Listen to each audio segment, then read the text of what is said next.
আল্লাহ হাবিবে ফরমাইছেন যে রমজান শরীফ পাইল আর নিজেকে গুণামুক্ত করতে পাইল না, গুণার থেকে পাক সাবইতে পাইল না, আর দুজকের আগুন থেকে নাজাত লাভ করতে পাইল না, হে সবচেয়ে বড় বদকার মানুষ, বদবক্ত মানুষ, বদবক্ত, বদকার নয়, বদবক্ত মানুষ।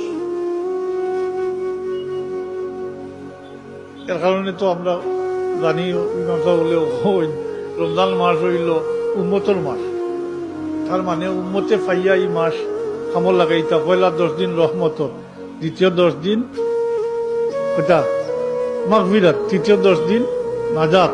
এই নাজাত মানে ইতকুম মিনান নিরান, দুজকের আগুন থেকে নাজাত লাভ করতা। রমজান শরীফের আগে মারা গেলে এটা ভাইবানি জি, এর লাগি আল্লাহ রবিউর দোয়া শিখাই দিয়েছেন, কোন তোমরা ওলা দোয়া করবো বাল্লিক না রমাদান, আল্লাহ রমজান শরীফ পর্যন্ত হায়াত দ্বারা পৌঁছাইয়া দিও।